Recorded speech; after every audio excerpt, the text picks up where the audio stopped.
ರಾಯಚೂರು ಜಿಲ್ಲೆಯ ಮಾನ್ವಿ ಪಟ್ಟಣದಲ್ಲಿ ಸಮಾಜ ಕಲ್ಯಾಣ ಇಲಾಖೆಯ ವಸತಿ ನಿಲಯದ ವಿದ್ಯಾರ್ಥಿಗಳು ಅಸ್ವಸ್ಥರಾಗಲು ಸಮಾಜ ಕಲ್ಯಾಣ ಇಲಾಖೆ ಅಧಿಕಾರಿಗಳು ಕಾರಣ ಹಾಗೂ ಮೂಲ ಸೌಲಭ್ಯ ಕಲ್ಪಿಸಬೇಕೆಂದು ಆಗ್ರಹಿಸಿ ದಲಿತ ಸಂಘರ್ಷ ಸಮಿತಿ ಪದಾಧಿಕಾರಿಗಳು ಮಾನ್ವಿಯಲ್ಲಿ ಪ್ರತಿಭಟನೆ ನಡೆಸಿದರು. ಇನ್ನು ರಾಯಚೂರು ಜಿಲ್ಲೆಯ ಮಾನ್ವಿ ಪಟ್ಟಣದ ಶಾಸಕರ ಭವನದ ಮುಂದೆ ಕರ್ನಾಟಕ ರಾಜ್ಯ ದಲಿತ ಸಂಘರ್ಷ ಸಮಿತಿ ಪದಾಧಿಕಾರಿಗಳು ಆಕ್ರೋಶ ವ್ಯಕ್ತಪಡಿಸಿ ಕೇಂದ್ರ ಸ್ಥಾನದಲ್ಲಿ ವಾರ್ಡನ್ ಪಾರ್ವತಿಯವರು ಇರದಿರುವುದೇ ಮೂಲ ಕಾರಣ ಎಂದು ಆಗ್ರಹಿಸಿದರು. ವಿದ್ಯಾರ್ಥಿನಿಯರ ಬಗ್ಗೆ ನಿರ್ಲಕ್ಷ್ಯ ಧೋರಣೆ ಮಾಡಿರ್ತಕ್ಕಂಥ ಅಧಿಕಾರಿಗಳಿಗೆ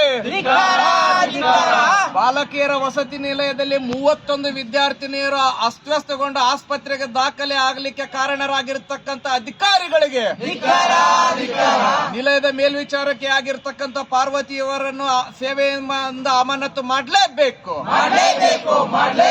ತಾಲೂಕಾ ಸಹಾಯಕ ನಿರ್ದೇಶಕರಾಗಿರ್ತಕ್ಕಂಥ ವಿಜಯ್ ಕುಮಾರ್ ಇವರನ್ನು ಸೇವೆಯಿಂದ ಅಮಾನತು ಮಾಡಲೇಬೇಕು.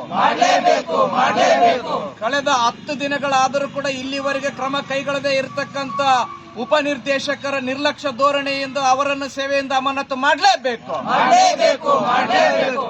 ವಿದ್ಯಾರ್ಥಿಗಳ ಆರೋಗ್ಯದ ಬಗ್ಗೆ ಕಾಳಜಿ ವಹಿಸದೇ ಇರತಕ್ಕಂತ ಅಧಿಕಾರಿಗಳಿಗೆ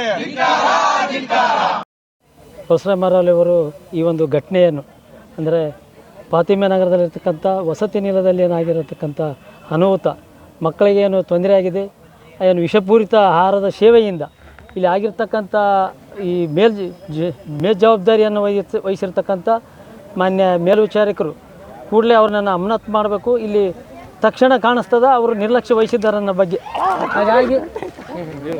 ಹಾಗಾಗಿ ಅವ್ರ ಮೇಲೆ ಕ್ರಮ ತೆಗೆದುಕೊಳ್ಳುವಂಥ ನಾವು ಒತ್ತಾಯಿಸುತ್ತಾ ಈ ಒಂದು ಮಾಧ್ಯಮದ ಮೂಲಕ ತಮ್ಮ ಗಮನಕ್ಕೆ ತರ್ತೀವಿ ಅಂತೇಳಿ ನಾನು 2 ಮಾತು ಮುಗಿಸುತ್ತೇನೆ.